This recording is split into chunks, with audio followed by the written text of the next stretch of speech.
ناظرین، آپ نے سنا بلاول بھٹو صاحب بڑا پیشنیٹلی بات کر رہے تھے کہ کس دہشت گرد تنظیم کے ساتھ بات چیت کی دوبارہ سے کوشش کی گئی، اور بہت سارے واقعات کا بھی انہوں نے، بہت دردناک واقعات کا بھی انہوں نے ذکر کیا۔ 27 دسمبر کو کیا کچھ ہوا، کس طرح سے یہ دن شروع ہوا، اس سے پہلے محترمہ بے نظیر بھٹو کی ملاقات کس سے ہوئی، آئیے یہ ایک ہلکی سی ایک جھلک دیکھتے ہیں، کچھ ماضی کو یاد کرتے ہیں، کیونکہ اس میں بہت سے سوالات چھپے ہوئے دیا گیا۔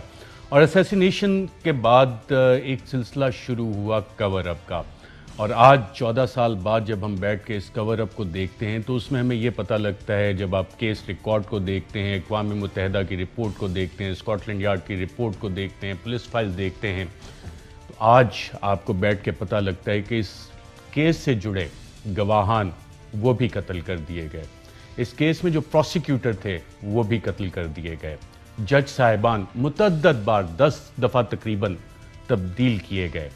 یہ سب کس طرح سے ہوتا رہا، آئیے دیکھتے ہیں۔ 27 دسمبر 2007 کو راولپنڈی کے لیاقت باغ کے دروازے پر پیش آنے والی واردات عام نہیں تھی۔ اس سانحے میں جسے نشانہ بنایا گیا وہ اس ملک کی 2 مرتبہ منتخب ہونے والی وزیر اعظم تھیں۔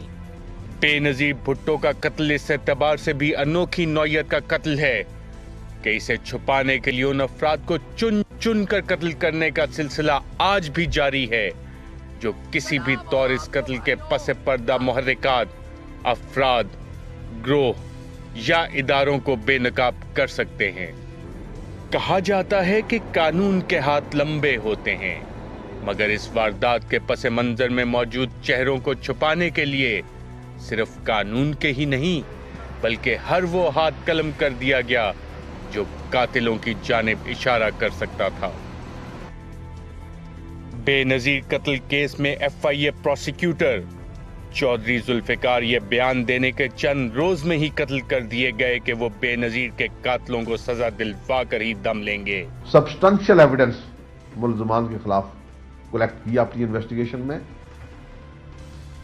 جو کہ ڈائریکٹلی کنیکٹ کرتی ہے ملزمان کو with the commission of the fan with the episode charge. Police تحقیقات میں فوج کے ایک سابق کرنل کا بیٹا عبداللہ عمر اور ایک حاضر سروس سینئر پولیس افسر کے 2 بھائی عدنان عادل اور حماد عادل بے نظیر قتل کیس کے پروسیکیوٹر چودھری ذوالفقار کے قتل میں ملوث پائے گئے۔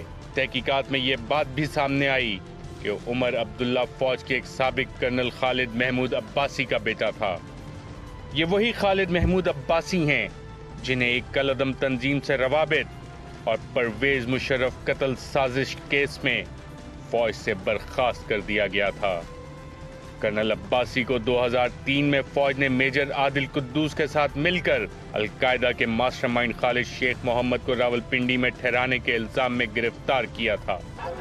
بے نظیر قتل کیس کے حوالے سے تحقیقات میں یہ بات بھی سامنے آئی ہے کہ خالد شیخ محمد نے 1993 میں رمزی یوسف کے ذریعے محترمہ بے نظیر بھٹو کو قتل کروانے کی 2 مرتبہ ناکام کوششیں کی۔ اس ریکارڈ کے مطابق چودھری ذوالفقار کے قاتل بے نظیر قتل کیس کی پیشی کے دوران کمرہ عدالت میں موجود ہوتے تھے اور پیشی کے فوراً بعد پروسیکیوٹر چودھری ذوالفقار کو جان سے مارنے کی دھمکیاں بھی دیتے تھے۔ تاہم ریاستی اداروں نے سطحی انتظامات کے علاوہ چودھری ذوالفقار کی جان بچانے کے لیے کوئی خاطر خواہ اقدامات نہیں اٹھائے۔ یہ محض اتفاق نہیں کہ بے نظیر قتل کیس کے مرکزی گواہ خالد شہنشاہ کو بھی جولائی 2008 میں قتل کر دیا گیا۔ خالد شہنشاہ، جسے 27 دسمبر کو لیاقت باغ جلسے میں اسٹیج پر بے نظیر بھٹو کی تقریر کے دوران مشکوک اشارے کرتے ہوئے صاف دیکھا جا سکتا ہے، ایک مرکزی گواہ تھا۔ پولیس تحقیقات کے مطابق خالد شہنشاہ کے نہ صرف انڈر ورلڈ مافیا کے ساتھ تعلقات تھے بلکہ شمالی وزیرستان میں مقیم تحریک طالبان کے رہنماؤں بشمول بیت اللہ محسود سے بھی ان کے رابطوں کا انکشاف ہوا۔ بیٹھنے اٹھنے پہ سلام دعا انسان سب کے ساتھ رکھتا ہے، تو سلام دعا میں اگر انڈر ورلڈ کے کوئی ڈھون ہو جائیں وہ ہو جائیں تو وہ ایک الگ شعیب تھے، شعیب خان جو تھے ان سے دوستی یاری تھی ان کی، وہ مر گئے تھے، ان کے نام کی وجہ سے ان کا نام جڑ گیا تھا اسے۔ پولیس تحقیقات بتاتی ہیں کہ جو لوگ بے نظیر بھٹو کے قتل میں ملوث تھے وہی خالد شہنشاہ کی ٹارگٹ کلنگ میں بھی ملوث تھے۔ تاہم اس بات کو نامعلوم وجوہات کی بنا پر عدالتی چلان کا حصہ نہیں بنایا گیا۔ اس کے علاوہ بے نظیر قتل کیس کے 2 اہم ترین ملزمان نادر خان عرف قاری اسماعیل اور نصر اللہ عرف احمد محمد ایجنسی میں ایک چیک پوسٹ پر مارے گئے۔ جے آئی ٹی کے مطابق قاری اسماعیلی وہ شخص تھا جس کو بیت اللہ محسود نے 4 لاکھ روپے اور سعید عرف بلال نامی خودکش حملہ آور فراہم کیے۔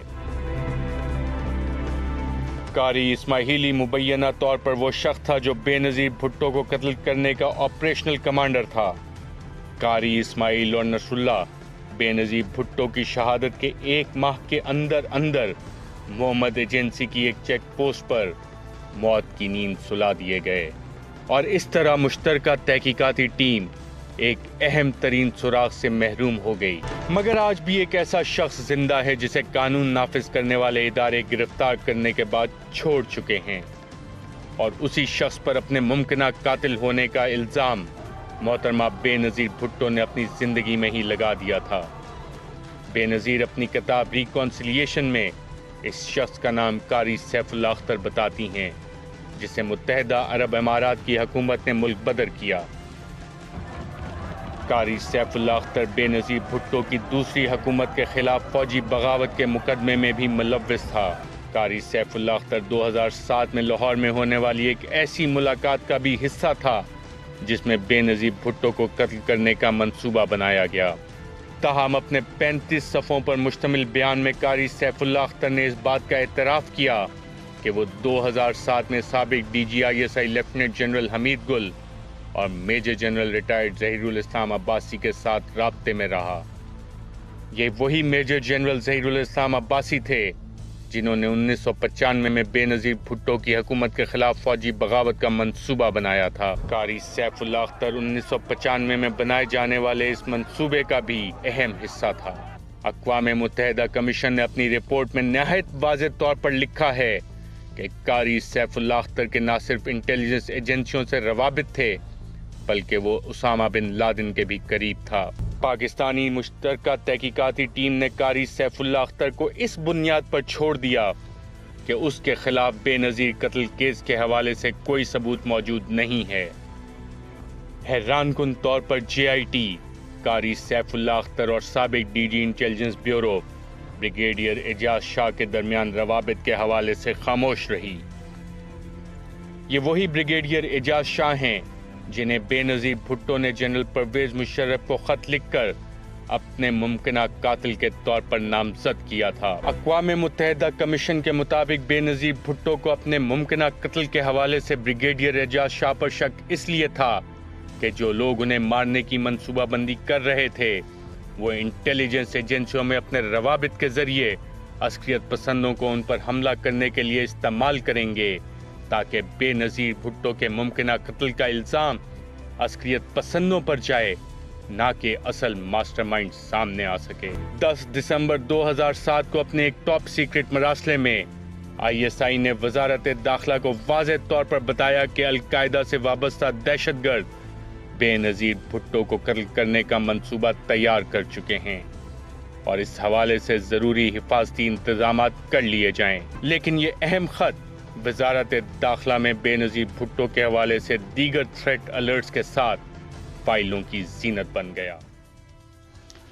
جی ناظرین، اور کور اپ کا جو سلسلہ اس وقت تھا، کیا وہ کور اپ کا سلسلہ آج بھی جاری ہے؟ اہم ترین خبریں اب ایک کلک کی دوری پر، ہر لمحہ باخبر رہنے کے لیے سبسکرائب کریں ہمارا YouTube چینل۔ اپنے موبائل فون سے ملکی اور بین الاقوامی اہم خبروں تک رسائی کے لیے ڈاؤن لوڈ کیجیے موبائل ایپ۔ باموثوق ذرائع سے مصدقہ خبروں، تجزیوں اور تبصروں سے مستفید ہونے کے لیے وزٹ کیجیے پاکستان کی سب سے بڑی news website ARY news پہنچا رہا ہے خبریں سب سے پہلے آپ تک، تاکہ آپ رہیں ہر لمحہ باخبر۔